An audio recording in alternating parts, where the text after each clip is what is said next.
Good evening दोस्तों। आज के क्लास में हम शुरू करेंगे कथन और तर्क।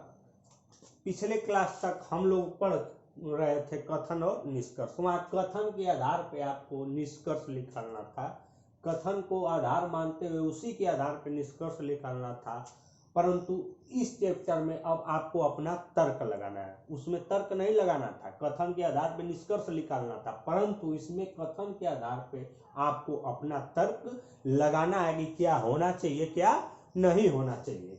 तो अब यदि हम पहले क्वेश्चन को करें तो दिया है कि क्या शहरी क्षेत्रों के सभी विद्यालयों में शारीरिक प्रशिक्षण विषय और कक्षाएं समाप्त कर दी जानी चाहिए। अब आपको दो तर्क दिया है, उसके आधार पे आपको आंसर करना है।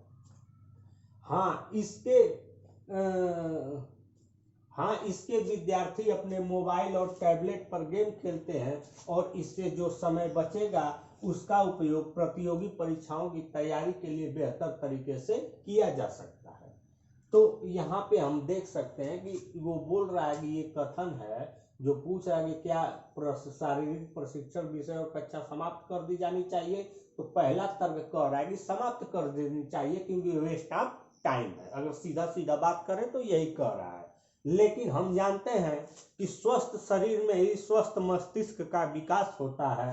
तो शारीरिक प्रशिक्षण कार्यक्रम जबकि अब सरकारों द्वारा हर जगह इसको एकदम अनिवार्य विषय बनाया जा रहा है, तो इस तर्क को तो हम तुरंत खारिज कर देंगे, क्योंकि शारीरिक प्रशिक्षण विषय अब धीरे धीरे हर जैसे कि हर स्कूल इसको अपना रहा है, हर राज्य अपना रहा है, क्योंकि विद्यार्थियों का जो है स्वस्थ होना भी काफी जरूरी है। अब आते हैं दूसरे पे। नहीं, यह विद्यार्थियों की शारीरिक गतिविधियों को उनके निर्माणात्मक वर्षों में कम करेगा, जिससे भविष्य में स्वास्थ्य समस्याएं पैदा हो सकती हैं। साथ ही वे महत्वपूर्ण जीवन कौशल के विकास से भी चूक जाएंगे।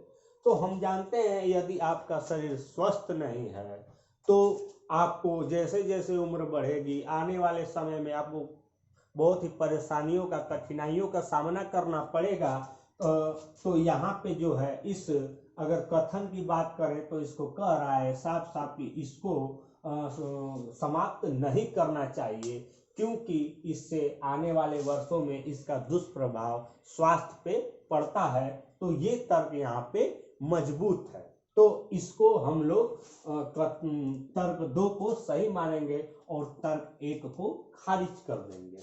अब आते हैं अगले क्वेश्चन पे। यहाँ पे कथन दिया है, क्या हमारे देश में लग्जरी होटल प्रतिबंधित कर दिए जाने चाहिए। तो यदि हम तर्क की बात करें तो पहला दिया है नहीं, धनाढ्य विदेशी पर्यटकों को ठहरने के लिए कोई स्थान नहीं होगा। दूसरा दिया है कि हाँ, वे स्थान हैं जहाँ से अंतर्राष्ट्रीय अपराधी अपना काम करते हैं। तो यदि हम तर्क की बात करें तो जो विदेशी पर्यटक आते हैं हमारे देश में, तो उनको अक्सर दूसरे देश में घूमने वही लोग जाते हैं जो आर्थिक रूप से काफ़ी मजबूत होते हैं, धनाढ्य होते हैं, तो उनको सुविधा भी उसी हिसाब से चाहिए। तो यदि हम उनको ऐसी सुविधा नहीं देंगे और कम सुविधाओं में रहने को मजबूर करेंगे तो शायद उनका आकर्षण हमारे देश के प्रति कम हो सकता है। तो इसलिए विदेशी पर्यटकों को ठहरने के लिए कोई स्थान नहीं होगा। ये कथन तर्क जो है एक है, मजबूत है। और दूसरे की बात करें तो हाँ, यह वे स्थान है जहाँ से अंतर्राष्ट्रीय अपराधी अपना काम करते हैं। तो यदि हम ये सियोरिटी के आधार पर कह सकते हैं कि वहाँ से अपराधी ही काम करते हैं ज़्यादातर, तो हम इस पे कानूनी रूप से कड़ाई कर सकते हैं। तो ये कोई हमारा तर्क उतना मजबूत नहीं है कि अपराधी काम करते हैं। तो ये इसका मतलब ये है कि पुलिस अपना काम सही से नहीं करती है। तो हम इस तर्क को खारिज कर देंगे और तर्क 1 को सही मानेंगे। परंतु जब 2006 में ये एग्जाम हुआ था तो आयोग ने अपने आंसर की में दूसरे कथन को, तर्क को सही माना था। परंतु यदि हम बात करें, हो सकता है आगे चल के क्वेश्चन डिलीट हो गया हो या आंसर बदला हो, तो हम इसको एक मानेंगे, क्योंकि तर्क यहाँ एक मजबूत है, क्योंकि जो दूसरे देश में घूमने जा रहा है तो कहीं ना कहीं एंजॉय के लिए जा रहा है, तो उसको कहीं ना कहीं लग्जरी सुविधा देना आवश्यक है। अब आते हैं अगले क्वेश्चन पे।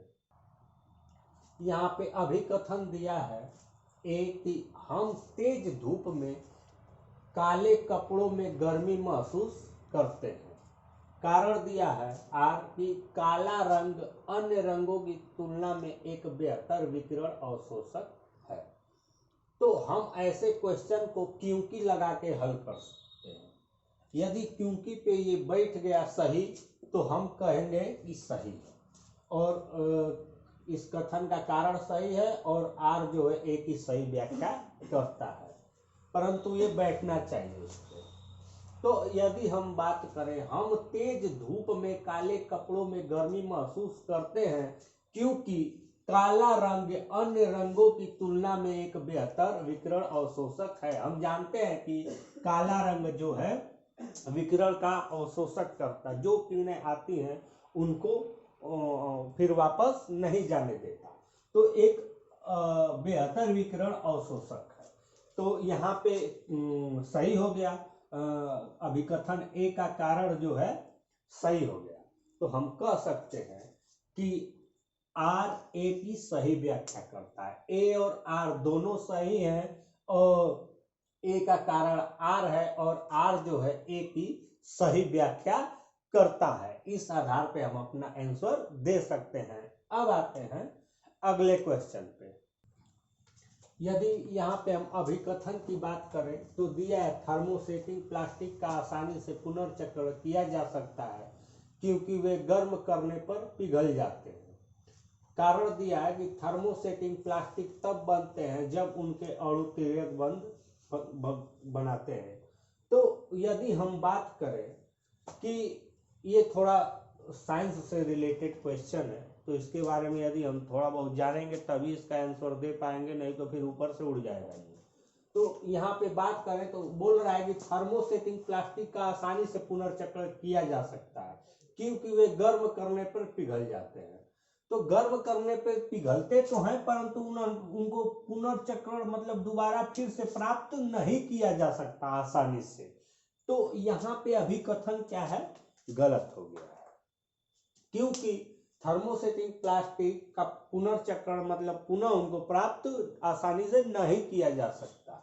और कारण की बात करें तो कारण बोल रहा है कि थर्मोसेटिंग प्लास्टिक तब बनते हैं जब उनके अणु तिर्यक बंधक करते हैं। तो ये ए है और ये आर, तो ये बात सही है। थर्मोसेटिंग प्लास्टिक तब बनते हैं जब उनके अणु तिर्यक बंधक करते हैं, ये इसका कारण सही है। तो हम यहाँ पे कहेंगे कि अभिकथन ए गलत है परंतु कारण सही है। अब आते हैं अगले क्वेश्चन। यहाँ पे कथन दिया है, क्या इलेक्ट्रिक दोपहिया वाहनों पर सब्सिडी दी जानी चाहिए? तो तर्क है यहाँ पे कि हाँ, इलेक्ट्रिक दोपहिया वाहन प्रदूषण पैदा नहीं करते।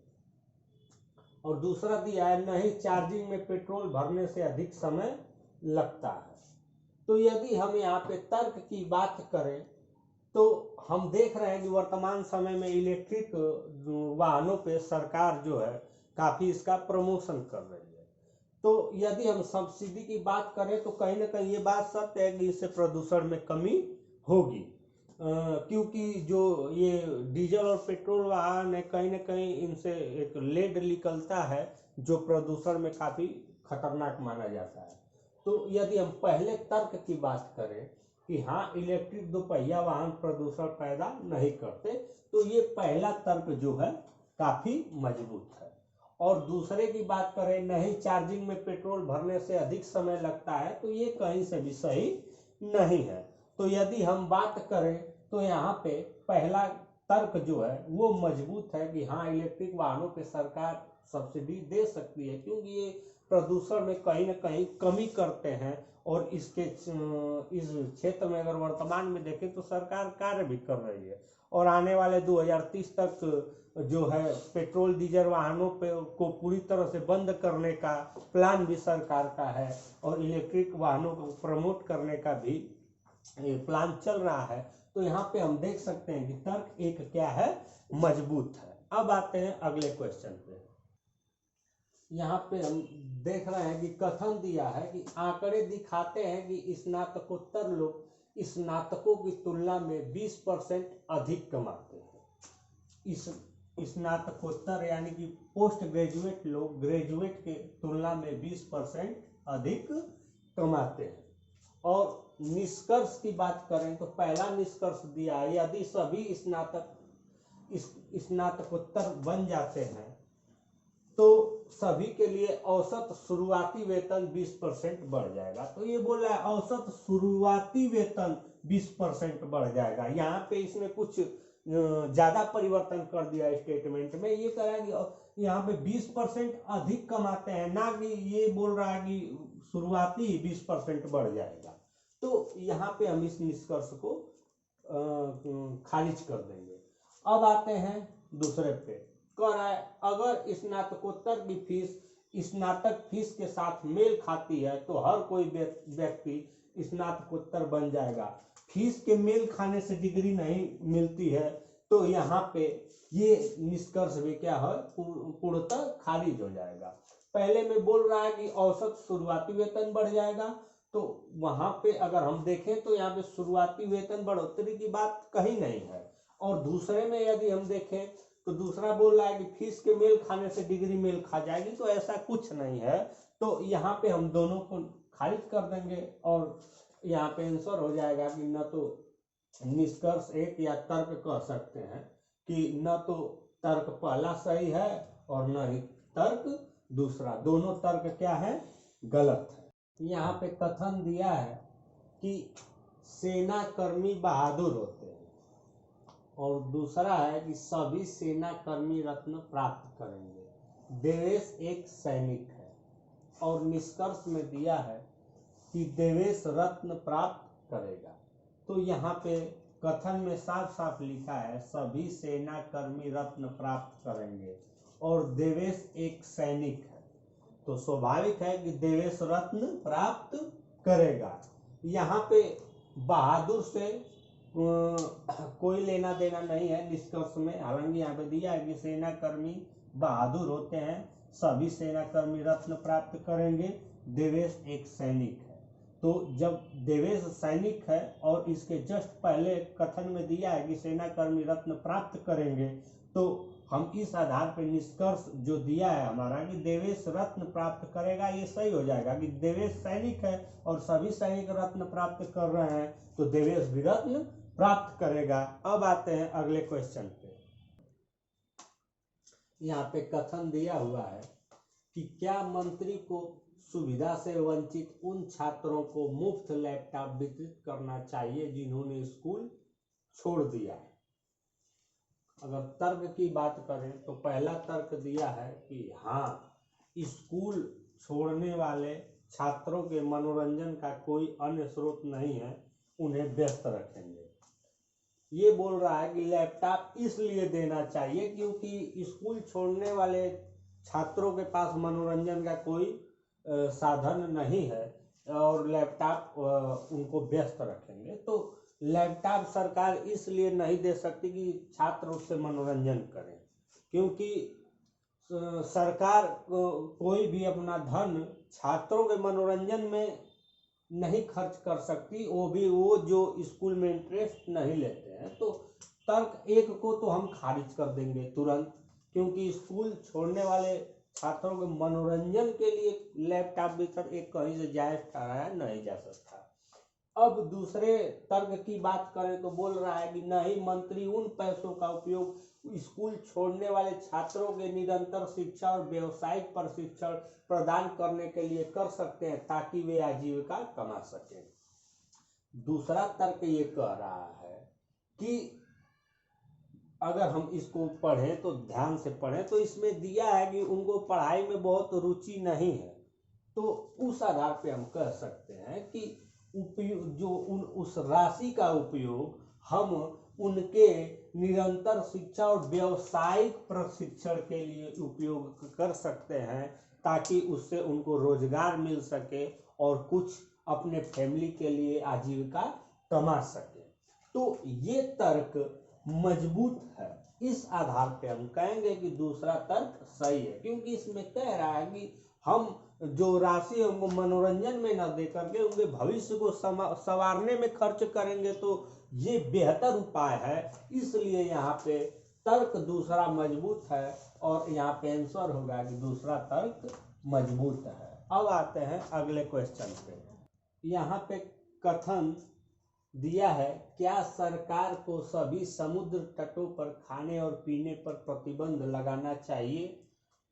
यदि तर्क की बात करें तो पहला तर्क दिया है, हाँ, लोग समुद्र तट पर प्लास्टिक उपव्यय और अन्य बचे कूड़ा करकट फेंक रहे हैं और उन्हें बहुत गंदा किया है। तो ये तर्क कहीं न कहीं मजबूत है कि लोग खाने पीने और पानी का बोतल ले जाते हैं, वहीं पे अपना पिकनिक मनाते हैं, फेंक के चले जाते हैं। इससे क्या होता है कि किनारा जो है प्रदूषित हो रहा है, गंदा हो रहा है। तो हम कह सकते हैं कि कथन तर्क मजबूत है यहाँ पे। और दूसरे पे बात करें, नहीं बचा हुआ भोजन समुद्री जीवों के अस्तित्व के लिए बहुत महत्वपूर्ण है। तो ये तो तर्क कहीं से नहीं है, क्योंकि समुद्री जीवों के अस्तित्व के लिए बचा हुआ भोजन महत्वपूर्ण है, ये कहीं से भी तर्क मजबूत नहीं है, क्योंकि उतने ज़्यादा मात्रा में समुद्री जीवों के लिए थोड़ा सा बचा हुआ खाना से काम नहीं चलने वाला है। तो ये किसी आधार पे हम नहीं कह सकते कि उनका बचा हुआ खाना समुद्री जीवों के अस्तित्व के लिए यदि बात करें तो ये कहीं से भी सही नहीं है। और पहले तर्क की बात करें तो ये तर्क कहीं न कहीं मजबूत है और कह रहा है कि समुद्र तट पे जो प्लास्टिक का, जिसपे कि अब रोक लगाना पड़ रहा है सभी सरकारों के, दुनिया में एक प्लास्टिक जो है समस्या के रूप में उभरी है और लोग कहीं न कहीं ले जाते हैं और किनारों को गंदगी करते हैं, समुद्र के किनारों को, और उससे समुद्र भी प्रदूषित हो रहा है। तो हम कहेंगे कि तर्क एक जो है मजबूत है और इसको आंसर देते हुए आगे बढ़ जाएंगे। अब आते हैं अगले क्वेश्चन। यहाँ पे कथन दिया है कि क्या विदेश में काम कर रहे भारतीय वैज्ञानिक को भारत वापस बुलाया जाना चाहिए? तर्क है, हाँ, उन्हें पहले मातृभूमि की सेवा करनी चाहिए और खोजों, सम्मानों, सुविधाओं आदि के बारे में भूल जाना चाहिए। और दूसरा तर्क है, नहीं, हमारे पास पर्याप्त प्रतिभा है, उन्हें रहने दो जहां वे चाहते हैं। तो यदि हम बात करें कि वैज्ञानिकों को भारत वापस बुलाया जाना चाहिए कि नहीं, तो अगर पहले तर्क की बात करें तो उन्हें पहले मातृभूमि की सेवा करनी चाहिए और खोजों, सम्मानों, सुविधाओं आदि के बारे में भूल जाना चाहिए। तो हम यहाँ पे देख रहे हैं कि उन्हें कह रहा है कि उन्हें पहले मातृभूमि की सेवा करनी चाहिए। हालांकि जिस उद्देश्य से वो विदेश गए हैं, तो कहीं ना कहीं यदि विदेश से वो पैसा कमाते हैं तो उसका कुछ भाग वो भारत में भी भेजते हैं। तो ये भी एक प्रकार की देश की सेवा ही है, क्योंकि वो कुछ पैसा देश में भेज रहे हैं। तो वहाँ पे मातृभूमि की सेवा तो वहाँ से हो गई, क्योंकि कुछ पैसा भेज रहे हैं। और खोजो, सम्मानों, सुविधा आदि बारे में भूल जाना चाहिए। तो हर आदमी का एक लक्ष्य होता है, पढ़ता लिखता है कि मैं अपने क्षेत्र में कुछ स्पेशल करूं जिससे हमारा नाम हो। तो वो अपने नाम और सम्मान के लिए जाते हैं और कहीं ना कहीं अगर वहाँ पे भी वो अपना अच्छा प्रदर्शन करते हैं तो वहाँ पे भी देश का नाम होता है। ऐसा नहीं कि वहाँ पे देश का नाम नहीं होता कि कहाँ से बिलोंग करते हैं। तो इस तर्क को हम काट देंगे। और दूसरे तर्क की बात करें, नहीं, हमारे पास पर्याप्त प्रतिभा है, उन्हें रहने दो जहाँ वे चाहते हैं। तो हम यहाँ से ये भी कह सकते हैं कि हमारे पास पर्याप्त प्रतिभा नहीं है, क्योंकि पर्याप्त प्रतिभा होती तो अमेरिका हमसे आगे नहीं होता। तो हम गारंटी के साथ ये बात तो नहीं कह सकते कि पर्याप्त प्रतिभा है और उनकी हमें जरूरत नहीं है। तो हम यहाँ से कहीं ना कहीं देख रहे हैं कि दोनों हमारे तर्क मजबूत नहीं है, कहीं ना कहीं कंट्राडिक्ट कर जा रहे हैं। इस आधार पे हम कहेंगे कि न तो तर्क एक मजबूत है और न ही तर्क दो मजबूत है। अब आते हैं अगले क्वेश्चन पे। यहाँ पे कथन दिया है, विश्व के लेखक लोगों पर अव्यक्त रूप से सैनिकों से अधिक प्रभाव डालते हैं। इसके आधार पर निष्कर्ष दिया है, लेखक लोगों की सोच को प्रभावित करते हैं। तर्क दिया है कि शारीरिक शक्ति के साथ कोई व्यक्ति सबको जीत सकता है। तो यदि हम बात करें तर्क की, तो पहला तर्क दे रहा है कि लेखक लोगों की सोच को प्रभावित करते हैं। तो यहाँ पे हम देख रहे हैं कि तर्क एक मजबूत है, क्योंकि लेखक जो होता है लोगों की सोच को प्रभावित करता है। लेकिन सैनिक को लेकर यदि हम बात करें तो सोच अलग हो सकती है, हर देश की अपनी सेना की एक अलग मेंटेलिटी हो सकती है। लेकिन लेखक जो पूरे विश्व के लेखक हैं, लोग हर देश के लोग उनको पढ़ते हैं और वो लोगों की सोच को प्रभावित करते हैं, इसलिए वो उनका प्रभाव अधिक होता है, क्योंकि सोच को प्रभावित करने वाला ही सर्वोच्च स्थान पे होता है। और दूसरा तर्क दिया है कि शारीरिक शक्ति के साथ कोई व्यक्ति सबको जीत सकता है। तो इस कथन के आधार पर शारीरिक शक्ति के साथ कोई व्यक्ति जीत सकता है, ये सही नहीं है, क्योंकि यदि शारीरिक शक्ति के साथ कोई व्यक्ति जीत सकता है तो वहां पे सैनिक जो है लेखक से आगे निकल जाएंगे। तो इस कथन के आधार पे इसको हम खारिज कर देंगे, क्योंकि शारीरिक शक्ति सैनिकों की ज्यादा होती है लेखकों की अपेक्षा। लेकिन लेखक जो है लोगों की सोच को प्रभावित करते हैं, ये वाला तर्क ज्यादा मजबूत है। तो इस आधार पे हम कहेंगे कि तर्क एक मजबूत है। अब आते हैं अगले क्वेश्चन पे। कथन यहाँ पे दिया है कि क्या शुभम को 1 वर्ष के लिए विदेशी काम को स्वीकार करना चाहिए। तर्क दिया है कि किस आधार में हम कह सकते हैं कि उसे स्वीकार करना चाहिए। तो पहला तर्क है, हाँ वह वहां अधिक धन कमा सकता है। और दूसरा दिया है, नहीं शुभम के बूढ़े माँ बाप प्रायः बीमार रहते हैं और उसकी पत्नी भी गर्भावस्था की नाजुक स्थिति में है। तो पहला कह रहा है कि उसे हाँ, क्योंकि वहां अधिक धन कमा सकता है, इसलिए 1 वर्ष के लिए उसे विदेश में काम करना चाहिए। तो विदेश में जाने का मतलब ये नहीं है कि हम अधिक धन ही कमा सकते हैं, क्योंकि कहीं ना कहीं टैलेंट की आवश्यकता होती है। विदेश में भी ऐसा नहीं कि पैसा फेंका हुआ है गए और कमाने लगे, वहां पे भी जाके कहीं ना कहीं योग्यता ही आपको रहनी चाहिए। तो ये इस बात की गारंटी नहीं है कि वहां जाने के बाद वो अधिक धन कमा लेगा जितना कि वो अपने देश में कमा रहा है। तो इस तर्क को हम खारिज कर देंगे कि अधिक धन कमाना विदेश जाने से कोई गारंटी नहीं मिलती। और दूसरा है नहीं, कि मतलब उसको नहीं जाना चाहिए। क्यों? क्योंकि शुभम के बूढ़े माँ बाप प्रायः बीमार रहते हैं और उसकी पत्नी भी गर्भावस्था की नाजुक स्थिति में है। तो ये एकदम क्लियर है कि ये तर्क बहुत ज्यादा मजबूत है, क्योंकि शुभम के माँ बाप बीमार हैं और पत्नी भी गर्भावस्था की नाजुक स्थिति में है। तो इस समय वो उसको घर छोड़ना कहीं से भी सही नहीं है। तो हम यहाँ पे देख रहे हैं कि दूसरा तर्क जो है मजबूत है। तो हम कहीं ना कहीं तर्क जब अपना आंसर देते समय एकदम थोड़ा हम अपने उच्च लेवल पे जाके कोशिश करेंगे कि तर्क देखें कि फिट बैठता है कि नहीं। यहाँ पे हमसे लापरवाही हो सकती है कि वहाँ जाएगा, ऐसे आमतौर पे लोगों के जहन में बना रहता है कि विदेश जाएंगे तो ज़्यादा कमा लेंगे, हमारे देश में ऐसी सुविधाएं नहीं है। परंतु विदेश जाने के बाद वो गलतफहमी दूर हो जाता है कि विदेश में भी वही कमा सकता है जो वास्तव में योग्य हो। तो विदेश जाना यहाँ पे यदि हम सावधानी पूर्वक नहीं पढ़ेंगे तो कहीं ना कहीं कह देंगे कि दोनों तर्क मजबूत है। तो इस चीज को हम ध्यान रखेंगे और यहाँ पे दूसरा तर्क मजबूत है, आंसर देंगे। और अगले क्वेश्चन पे अब आते हैं। कथन दिया है कि भारत में मनाए जाने वाले त्योहार लोगों के जीवन में खुशियां लाते हैं और इसमें विभिन्न आवश्यकताओं के लिए अतिरिक्त खर्च भी होता है। कथन दिया है, सॉरी निष्कर्ष तर्क यदि हम कहेंगे इसको, तो यहाँ पे दिया है कि त्योहारों के दौरान लोग ज्यादा पैसे खर्च करते हैं। तो ये तर्क तो है मजबूत है, क्योंकि त्योहारों के दौरान लोग ज्यादा पैसे खर्च करते हैं, ये बात सही है। गरीब भी हो तो वो अपने क्षमता से ऊपर उठ के ही खर्च करता है। त्योहार लोगों के जीवन में खुशियां लाते हैं। त्योहार लोगों के जीवन में खुशी लाते हैं, ये बात भी सही है। त्योहार को लोग एंजॉय करते हैं, त्योहार को लोग एंजॉय करते हैं तो उनके जीवन में उस दिन काफी सभी लोग खुशी के साथ हर्षोल्लास के साथ मनाते हैं। तो हम कह सकते हैं कि दोनों तर्क क्या है यहाँ पे मजबूत है। तो यहाँ पे दोनों तर्क हमारा सही हो जाएगा। अब आते हैं अगले, यहाँ पे कथन दिया है कि पीएचडी गणित की लिखित परीक्षा के लिए बुलाए गए अभ्यर्थियों के लिए पत्र में एक वाक्य आपको अपनी यात्रा का व्यय स्वयं वहन करना होगा आदि ये लिखा है।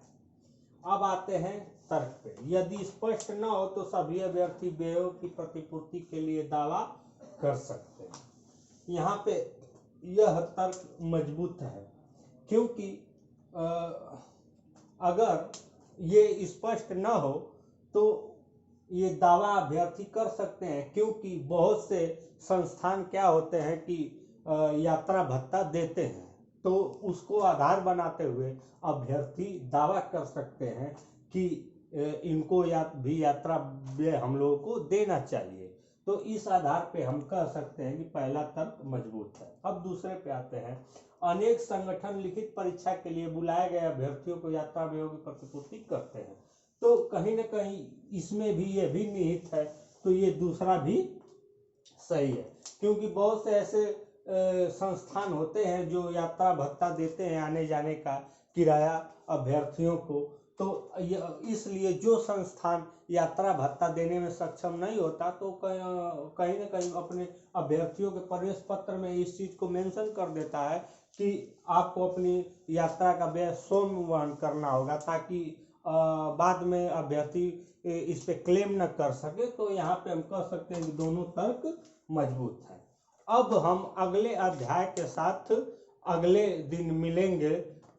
एक कथन तर्क में और धारणा में हम कहें कि जो एक तरीका है सॉल्व करने का, उस चीज़ को हमने समझा। अब अगले अध्याय के साथ अगले क्लास में मिलेंगे। धन्यवाद।